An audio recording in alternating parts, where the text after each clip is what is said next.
Excellent. We are now live. Checking my Facebook app over here. For those of you that have already hopped on, or as soon as you hop on, give me a thumbs up so I know that we already have a group that's tuned in. Just want to give Facebook a second to notify people that we're live. Watch party.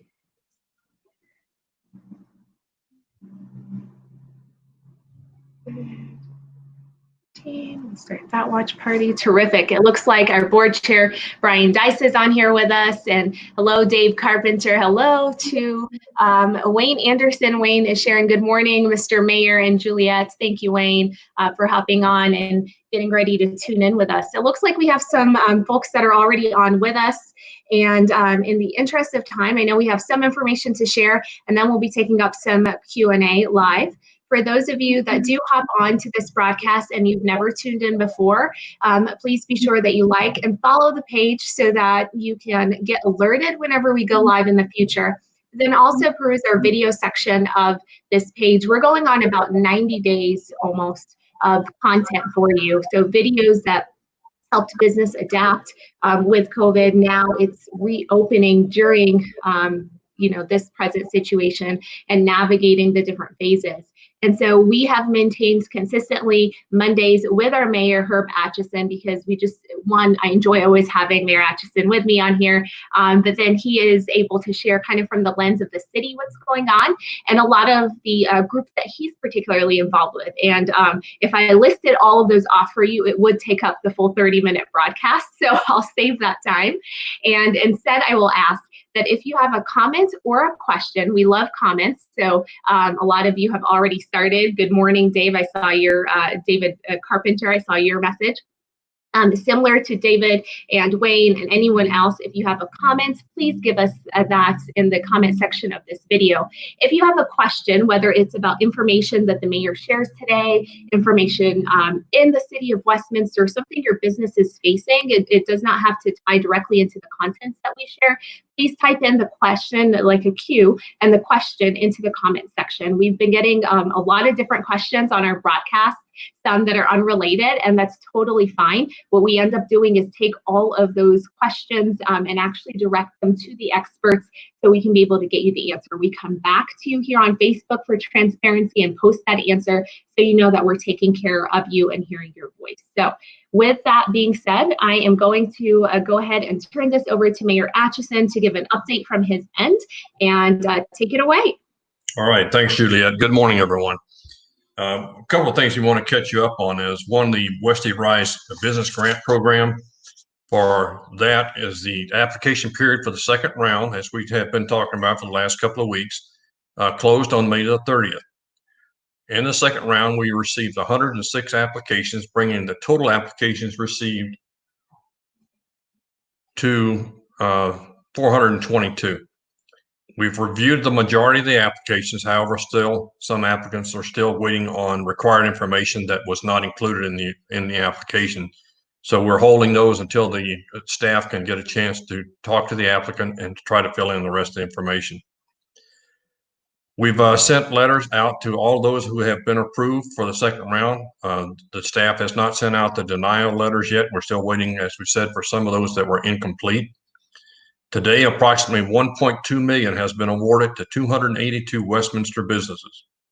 The average grant amount has been $4,200, and 94% of the grant recipients have been small businesses with up to 20 full-time employees. So that's still going on. Hopefully by the end of this week, we'll have all the information, all the insufficient applications will have been to be adjusted, and we'll have a chance to get through all of those and get the letters out. The other thing we want to talk a little bit about was an activity that took place last Wednesday and Thursday. This was made up of a cross-functional team from people who were volunteering from various departments through the city. And that came together pretty quickly to organize the distribution of face coverings. And we're proud that we served 105 businesses who had asked for them. The staff distributed approximately 16,000 coverings last week. And they will also be donating 4,000 coverings this week to Growing Home for distribution to their clients. All total, the distribution was 20,000 face coverings last week alone, and there are plans being made how to move the rest of the hands of our local businesses and community over the next couple of weeks. We still have plenty of masks and face coverings to be distributed to the business that need them. On the 27th of May, an emergency directive was put out by the city manager in place to modify certain sections of the Westminster Municipal Code to temporarily allow restaurants and bars to expand into designated outdoor areas adjacent to their business. Now, this was done in order to promote social distancing and public health measures related to COVID-19. Any business interested in expanding their areas of service must submit a temporary application. There's no application fee, and processing time is typically going to be about 1 week. We're encouraging restaurants to visit our economic development website, which is www.westminstereconomicdevelopment.org. Those will help you get to the application put together, and we are trying to process as quickly as possible.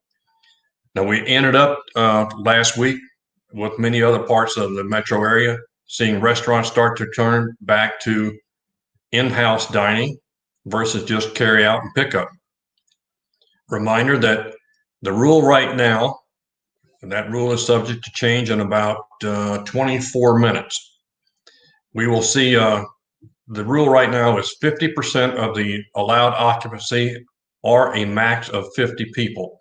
And that count is only for those who are dining inside. You still have to have the social distancing and stuff on the outside if you have a patio or an area that you can expand out into. And then your application will have to show how you're going to set up your outdoor dining so that we make sure that social distancing is still maintained. One of the things that I wanted to emphasize is, and what I mentioned 24 minutes, at 11:30 this morning, the governor is scheduled to release the new Safer at Home guidelines. Some of this I was trying to watch to see if I could get a text message. Said there will be some outdoor changes, but no mass gatherings. So that's still going to be, so we're still anticipating that the amount of people you can have in a public setting, which is right now 10, and that's more like for your indoor facilities. That does not count the restaurant dining capacity. But if you were having a meeting, let's say at City Hall, then we would still be limited to the 10-person rule. We're hoping that some of that's going to start to modify, but until we see the new order that comes out today, we will also have to wait for both Tri-County Health and Jefferson County Health both to also look at it to see if they're going to increase the requirements over and above what Safer at Home is now going to allow. Some of the things that we're starting to see this morning, several city courts, municipal courts through the metro area are starting to reopen as of today. The other part is that due to the activities that have been going on the last 3 nights in Denver, to the best of my knowledge, from an email I saw earlier, RTD is still not offering service into the downtown metro area. There are more protest groups scheduled for today, and the curfew, I expect Denver will continue that from 8 a.m. tonight till 5 a.m. tomorrow morning. More than likely, that will depend upon the activities that happen with the protest groups today. As I was going through both Adams and Jefferson County's reports from last night, the last numbers that I saw for Jefferson County was that there were 2,558 reported cases of COVID-19 with 170 deaths. In Adams County, there were 3,224 cases with 120 deaths. Now, over the last 2 days, we have seen no new deaths in Adams County, but we've still seen, it went from like 168 to 170 in Jefferson County. Statewide, what we are seeing is that the numbers are starting to come down some, but the problem is it's not necessarily coming down in the 8-county metro area. A lot of the reason the numbers are starting to decline is the outlying rural counties. Some counties are still out of the 64 counties. We still had some counties that have never reported a COVID infection. So with those numbers starting to decline, that makes the overall state numbers look good. But until you start to look at the individual counties, the counties in the metro area, for the most part, out of the 8 counties, we still have at least 5 that are going up. It's not by big numbers, can be in the single digits, but they're still going up. They haven't flattened. They haven't started to decline on an overall basis on at least a 10 to 14 day period. Based on that, we have no idea how far the governor is going to go with the safer at home order this morning. Again, we hope to see that in about another 20 minutes come out. I expect by mid-afternoon we'll have a good idea of what the health departments in the two counties will try to do. Juliet, I don't have a lot more because of the holiday week. We had a lot of people out, a lot of activities. And actually, a lot of reporting activities were shut down because of the holidays. So we didn't start getting new counts and new updates until Wednesday. So Wednesday, Thursday, and Friday are basically the dates that we have. Short week. We have a lot of good weather forecasts for this week. If people have the opportunity to be out, please do so. I do not have any updates for you on the reopening of City Hall this time. We are still evaluating that. We will see some level of municipal facilities start to reopen, such as the courts. Our golf courses are expanding their tee time efforts, and also they've started to release carts to single riders or to family members. Other than that, we hope everyone has been safe and enjoyed their holiday. And if you have any comments or questions, we'll try to answer those now. Of course. Thank you so much, Mayor. I know you shared that it wasn't a lot of updates, but we actually did touch on quite a bit of things. For those of you that have hopped on, I always love to give shout outs to you. Hello to Corey, Josh, Nadal, Punit, Brian Head. It looks like we also have Lauren Seymour, Peter Brissett, and Stephen. Hi, thank you so much for hopping onto our broadcast. If you're just coming onto our broadcast, this is with our Mayor, Mayor Herb Atchison for the City of Westminster. Mayor Atchison did touch on several facts, some information that you all may not be aware of. We've included a lot of that into the comment section. I tried to feverishly type as much as I could and as accurate as I could, including information about some of the city buildings that may be opening that you just referenced. We touched a little on data points, so data from both Adams and Jefferson County with the number of cases, and that there is an overall decline, but not necessarily in the metro areas. The good news, no deaths in Adams County. I thought that was really positive. Thank you for sharing that. We also included that for those restaurants that have been asking, and we had quite a bit that we shot over that link to immediately and in our newsletter. The city's economic development page also includes the application for you to apply for that temporary outdoor space expansion. So if you are interested in that, please take advantage and an opportunity. We also touched on dining in, and the limit of 50% occupancy or up to 50 people that are in there. And we've seen some really creative restaurants. I know Cocapelli, shout out to Christine. She's actually collected teddy bears. You didn't see this, Mayor. She's collected teddy bears that she's put between chairs to spread out things in her restaurant. So it's an interesting concept, but it's maintaining that social distance as well. So we have a few questions, and while I scroll up to those questions, I'm just going to display a comment that we have real fast from Peter. He's just thanking you, Mayor, for your comments this morning. This question that we have comes from David Carpenter. Again, if you have a question, you've just hopped on, or maybe you've been on and had a question or thought, please comment it in the section so we can post it up as well. So David is asking, have there been any discussions on loosening restrictions? So making to-go beverages, such as making to-go beverages and expansion into streets permanently legal. So I know what you referenced, Mayor, was more of the city's order to allow for the temporary expansion. That did follow the state order that was about a week and a half prior to that kind of allowed our restaurants to do that. So what, if anything, can you share on this particular question? Well, in David's question is driven by the state order, not by something we're doing. It's just the process of making sure we've accurately portrayed the license application area. The biggest part of the restaurants in Westminster don't front face a street. Most of them have a parking lot or they have their own patio areas. But looking at making it permanent, we'd have to shut down streets, and that's not being considered this time because most of our streets are pretty heavy thoroughfares. We don't have a lot of small street areas, maybe something like in Boulder or in some of the smaller communities that aren't thoroughfares. As far as the beverages, again, that's under the state liquor code. They're giving temporary restraints to that. But until they make it, I expect that once we have the safer at home orders and stuff where we no longer have to do that, we'll go back to the normal process.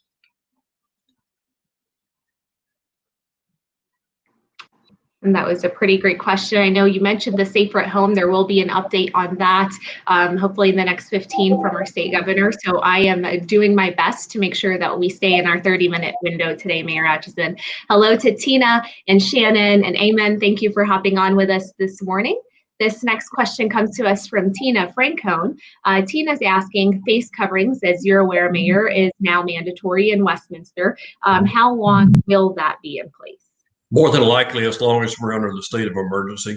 Once that's lifted, that would more than likely go away. And again, that's going to be driven primarily through the governor's office. As long as the state's under a state emergency, the counties and the health departments, that's partly driven. We did go to the mandatory. Not every municipality has done that, but we want to continue to protect the people who are serving us as much as possible. Excellent. And I think that answer was actually probably the most detailed that I've heard for this type of question. Usually we hear the, as numbers go down. So it's nice that you connected it back to, state and some of what's going on with that. I hope that answered your question, Tina, or anyone that has questions related to masks.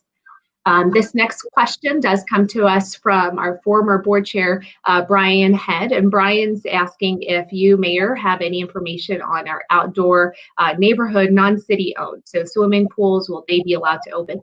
And this is actually an interesting question because we had a similar one. So last week we had Tri-County Health with us for an update from their business task force. We have about 6 of their experts on Thursday for a town hall. And a similar question was asked. It was, non-city owned. There was another one that related to hotels, and obviously people are not waddling in with their noodles to try and use a hotel space, things of that nature. So can you touch a little bit on when those swimming pools would be allowed to open, apartment complexes, I mean, you name it? Well, this is my understanding of the order that's currently in effect that relates to pools. Under the state guidelines, if I'm correct, pools can reopen only for competitive swimming, not for public pools. To my understanding, and unless it changes in the order that we get today, if it will even be addressed, is that community pools, such as those in Westminster that we have for the public, are still restricted to stay closed. I believe that most of the HOAs are following that same rules and not opening HOA pools. I know the one in my division here has decided they will not open the pool. Now, whether or not that will change based on the order coming out today is yet to be seen. But right now, one of the bigger pieces, I know that this was a major shock to the economy in Federal Heights, is that Waterworld will not be opening this season. So that's a big piece that we're seeing. And most of the cities too are looking at what do we do about hiring? With the social distancing issue, the cleanliness issue, not trying to spread infections, do we hire all the employees that we typically hire during the summer when things are at normal? And a lot of that, most municipalities in the entire metro area and across the state have delayed a lot of that hiring and probably will not because of the impacts to their own budgets and having to keep the facilities closed for as long as we are. Right now, we do not have a target of when the pools may open, and probably won't for some time until we can be fairly sure that the state's okay with us opening those. And again, even if the state starts to allow some of it, it will be dependent upon the infection rates where we're at with each of the 2 counties. All right, hope that answered your question, Brian. All related to all things pools. I'm just going to pull up Tina's comment. She's thanking you, Mayor, for taking the time to, I know you answered her question moments ago, but also to be updating us continually this week. Hello to Barbara Arfon and Shannon Dahl. Thank you for hopping on with us. So if you have a question, you're just now hopping on, any question that touches business, community, what's going on right now, please type it into the chat section so we can be able to address it for you. And while people are thinking through, we touched on the Westview Rise program and how that grant program has gone ahead and closed. And I believe we shared the stats on that, over 400 different applicants, 422 if I'm not mistaken, that were awarded those dollars. We also touched on face coverings. So the city has offered face coverings for businesses that are have requested those. And if I'm not mistaken, Mayor Atchison, that's through City Economic Development Department and a survey that's out there, right? Correct. And we also, if people are still The businesses that have not applied for or asked for face coverings yet, we still, again, we have plenty of those left over. They're free to you. All you have to do is call in. And again, that's through the westminstereconomicdevelopment.org website. You can request your mask through that website. Excellent. And then we also touched on, RTD a little bit, and I'm going to ask you a side question now related to this, because you shared, with the protests and things that have presently been going on. And we see this not just here in, Denver or here in Colorado. This is taking place in several other states. But we have our RTD, which is our regional transportation. It has kind of restricted some of their services. So I received kind of this question off to the side. And this was kind of more of a personal conversation and dialogue, but it was, do we foresee something like that erupting in our community? And if so, what precautions might be in place for us to make sure that people are safe while they're communicating their positions or voicing their concerns, but also ensuring that we've done our part in securing that activity? Well, the best thing I can answer for you, Julie, is that right now, as of today, we believe that RTD is still not going to provide service into and out of downtown Denver. My understanding that yesterday they were running between the Westminster station and the Fox Street stations, but they're not going into downtown Denver.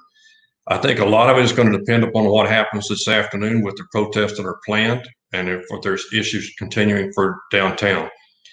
We really, in Westminster, Lakewood, Arvada, Federal Heights, all of our neighbors, we just don't have the place that those big groups tend to come to. They tend to be around the capital area where they can make more of a point of what they're trying to see.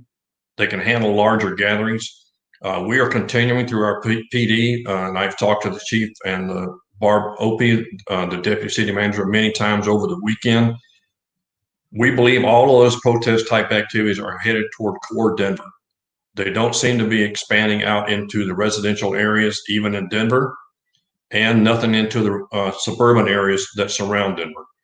But we are continuing to monitor all of our social media activities, all the things that we can, and our police and fire departments are also keeping a close eye on what they're seeing to see if there's anything that we should be doing differently. If you choose to go down into Denver to be a part of the protest, I ask you please do it in a polite manner, be safe. I don't think there's a need to take a baseball bat or a crowbar or firearms with you if you're planning for a peaceful protest. And that's the problem we're seeing is through the COVID-19 issues that we are just trying to start to come out of. How many of our small businesses, not only in Westminster, but in Denver, that had just started to reopen, now have lost their entire stores between damage to their facilities, the theft of the products that was in the stores, people who have been injured financially. Again, this is going to be devastating to some of those small businesses. They may not be able to reopen where they were just on the verge of being able to start. You have the right to protest, but please do it in a safe and orderly manner. Don't become a part of the problem. Thank you, Mayor. I think that's very well said. We all want to hear ourselves and communicate effectively, and just doing it in a way that's not detrimental to others. And as you shared, I know we read some articles, 4 different targets are now closing across our area, and just from other states and what's transpired with them and with our business community, as they're trying to reopen. And then there's, I know, legislation that's likely coming out. So there's things that we're watching so that they're, again, not at a detriment from it. And when you look at their unemployment issues that they're running into, so there's a myriad of things. So as best as we can, that we're supporting our businesses and not hurting them in the process. And, before we hopped on, Mayor Atchison and I talked a little bit about some signature gatherings and things like that, and places on private property, and whether if you're asked to leave a private property and removal from that site. And I think one of the things, I commented, rightfully so, but I commented and I said, I'm not understanding why people feel like if you don't want to wear a mask, if you don't want to, go into this establishment because they don't align with you, or if you're standing there and they ask you to leave, if it's private property, if it's the business property, right, and it's their space, and they ask you to leave or don't want to serve you for those specific, incidents, it is their right to do that. And there's been several cases that we've heard recently of aggression from customers toward our businesses when they've been asked to either step out or to put on a mask. And can you just share, a message to reinforce our business community? Totally fine for you guys to be instituting this, but also for our community members to listen to what's being shared with them. Well, I think one of the things that we have set up through this process of the face covering is to try to protect the people who are mandated by state law under the COVID-19 that they have to wear them. A lot of the comments that we got back from employers was, how do I protect my employees when the general public won't wear them? Under the current orders that are here and under the face covering, you as an employee have the right to ask your boss to make sure that people coming in are being as safe as you're requiring them to be. But the people who don't want to wear a mask, let's keep in mind, there are those who cannot wear a mask. If there's a potential problem from a health risk for somebody, and they can't wear one, and if they tell you that, then please accept that as that's why they are not. But we have seen that many people just ignore it, choose to not protect themselves. And the property owner or the business has every right to say, this is my business. I'm protecting myself, my employees, and my customers. And if you want to wear a mask, we welcome you in. If you don't, then we ask you to get one before you come in. That's the right of the employees, the employers, and the businesses to operate. We've just given you another leg to say this is a city requirement, as well as some businesses, very much like our stores around the metro area, have said, I don't want people exposing my employees. I want them to be safe. I want the people to go home at night in the same condition they came in. And I know that most of the people who are restaurants that are back open again, I've seen several since Wednesday, since they started back in for dining. They're being very particular that their employees are following the guidelines, sanitizing, making sure they're all wearing masks or gloves. I've seen at least, I think I've been in 4 restaurants since they opened to see how things are going, how people are doing. At every place I went, I observed them following the rules the best they can. And I would tell you, it's the same thing. Protect your business. If somebody comes in that's not wearing one and spreads the virus into your business, what's that impact going to be to you? So you have to make some decisions on your own as a business owner. And I agree with you. I've been very pleased to see the restaurants, once all of this unfolded and we were trying to figure out who's still open and what are they doing. I know Parker from Carrabba's gave me his very detailed approach and what they were doing, and several were following suit, but from 15-second, timers that they had. And as soon as that went off, they just shut everything down, cleaned everything, rewashed, and continued on. So people are putting in those guidelines and parameters and coming up with those creative ways to make sure that their employees are safe and their customers are safe as well. We have Tina shared with us the link for the press release for RTD. If you're interested in it, that is in our comment section. And she does mention that it looks like they had released that it's suspended through the end of service day today. So there likely will be another announcement that comes out. And then we also have Peter that references, this is, I think, in regard to, we were touching on the different protests and what some things are that are going on. He mentions, there are some people that are coming from outside of the state that are stirring these types of riots. Law enforcement is aware and pursuing those. So just, additional information that's out there for folks that are interested in it. We are coming close to our 30 minutes, Mayor, and sadly, that means that we won't be back together until next week. But it does mean that there is a broadcast from our governor's office with updates from the state level in regard to the safer at home and any changes that are related to that. Is there anything else you wish to share before I wrap us up? No, I would just ask you to understand that we're still in a safer at home mode, regardless of what comes out later today. Please be safe. Take care of yourselves, your families, for your business owners, protect your employees, and let's make sure everyone's able to come back again next Monday. Absolutely. And thank you to you again, Mayor, for spending every Monday with us, and to everyone that's tuned in. We so appreciate it. If you rewatch this, give us that hashtag replay and ask any questions that you have. We'll be sure to get those answered for you and come back so everyone sees that answer and can move forward from it.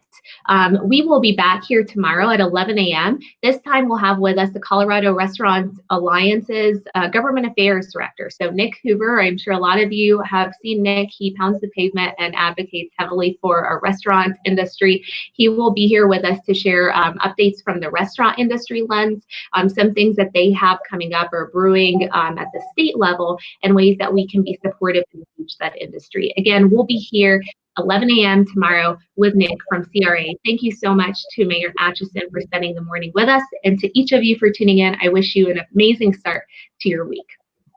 Bye.